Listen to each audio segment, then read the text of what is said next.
This was the Gadget Show surgery, where I had 3 patients in the waiting room, each with genuine pre-existing ailments. My challenge was to match a real doctor's professional diagnosis of each patient. If I got even one wrong, I would lose, and considering the opposition, it was going to be tough. Dr. Dawn Harper is one of the most widely known doctors in the country. She has 2 decades of experience as a GP. She's written numerous books and articles and diagnosed patients on several TV programs. I, on the other hand, was equipped only with common sense, a healthy pile of technology, and self-diagnosis websites. Here's my kit, right. And I'm quite pleased with it, actually. I mean, it looks quite techy, doesn't it? It looks very techy, actually. All apart from this, John. Is this your phone? Well, it's an iPhone because there's an app for it which turns the iPhone into a stethoscope. Home tests like these are no replacement for the opinion of a qualified medical practitioner and shouldn't be considered 100% reliable. But they can be very useful in giving you an idea of what's ailing you before you consult your doctor. My challenge was to see just how good they could be. I'm dead.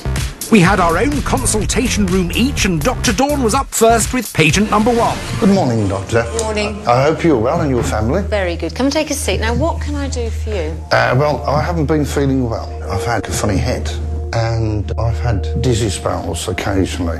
Where do you feel these headaches? Is it across the front of your head, back of your head, one side? It's like a crash helmet. It's as though it's on the whole of my head. After a few more questions and a couple of tests, Dr. Dawn had made up her mind. Having made her diagnosis, she sealed it into an envelope and sent it to me, along with the patient. I was only allowed to see her conclusion after I'd reached mine. Good morning, Doctor. How are you? Meanwhile, she was watching my every move. How are things with you? Well, I haven't been feeling very well recently. I've had a funny head. With a list of symptoms from my patient, I could enter them into one of the many medical websites available. I started with one designed specifically for matching symptoms to illnesses. Right, now what I'm going to do is go to a website from Boots called WebMD. Good website. WebMD asks questions about your symptoms like a real doctor would, then brings up a list of possible diagnoses. It gives no less than 20 different conditions. I can't see any evidence of sunburn. And as for benign paroxysmal positional vertigo, I think that would only happen if you were exposed to heights, is my guess. That's not the most common. It says high blood pressure, and I've got this rather splendid blood pressure machine. I don't really like to try that. This Panasonic home blood pressure monitor is fully automatic with an easy-to-read wireless display. Think about relaxing things. Now, that does look a little high to me. I mean, on the box here, they give us a handy chart, and that 183 over 101, that definitely puts you in the hypertension category. I was sure the diagnosis was hypertension, but would Dr. Dawn agree? Yes! 1 down, 2 to go. Thank you, Brent. Now, what can I do for you? First of all, I just feel a bit down, just a bit tired in myself. I've lost quite a bit of weight, to be honest, over the past, I'd say, year or so. My vision seems all blurry and very dizzy. And also, I'm having great thirsts in the evening, waking up with headaches. Can I get you to give me a wee sample? You can. Yeah? The moment of truth. Okay. Dawn had her suspicions, and one quick urine test later, they were confirmed. Then it was my turn. What's the problem? Weight loss, tiredness, Yes. stomach pains and thirst. This time I tried a different medical website, the Mayo Clinic. Now, on this website, you can actually put in the symptoms. I can go for T for thirst, because it seems the most unusual of them. Dehydration, so that's unlikely. Diabetes. We definitely have the weight loss, the thirst. Fatigue is there. Getting warm, getting very warm. Blurred vision. Occasionally. Really? Gosh, it sounds as though this could be worth taking further. I think I have something that will help me with that. The AccuCheck Mobile measures blood glucose and comes with 50 tests, so it's also good for monitoring your condition at home once you have a diagnosis. You do, however, have to take a small blood sample. Ooh! Ooh. Okay, so John prefers gadgets to blood, obviously. 12.5. Okay, that's interesting. I mean, the gadget has, as we'd expect, come up with a very accurate, I'm sure, value. But fascinatingly, it has nothing on its interface to give John any clue as to whether that is low, normal or high.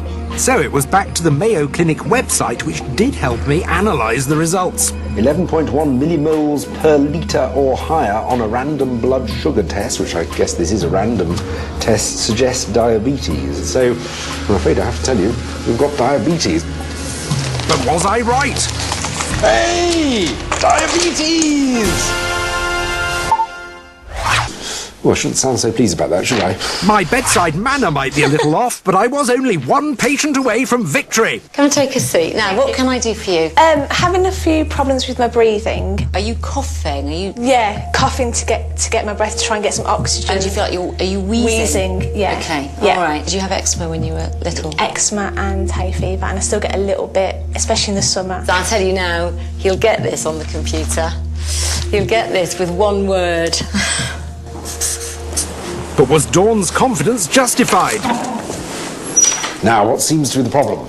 I'm having quite a lot of trouble breathing. I also have severe hay fever, and it's quite wheezy. So you're already an allergic sort of person? Yeah. Well, don't worry, I've got a website here called patient.co.uk which has lots and lots of symptoms on it, so relax, we should be able to get it sorted out.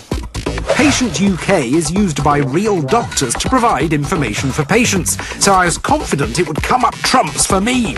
Unfortunately, I decided to enter hay fever, and I was barking up the wrong tree. As soon as Sarah mentions wheeze, that's the one word that'll go in there, and actually if he would just type wheeze in there, you know, he'll beat me.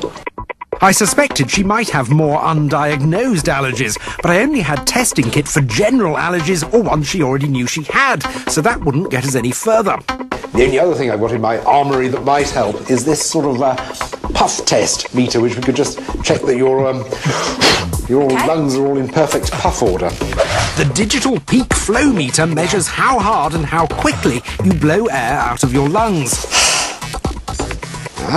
And we get a rather good figure, 370 PEF. And the manufacturer's website shows what your reading should be. So it does appear that your peak flow readings are a bit low. Okay. If I go to the Patient UK website, it indicates that you possibly have a bit of asthma as well as the allergic reaction. Okay. So my diagnosis is asthma. Oh, yes! 3 out of 3! I'd won!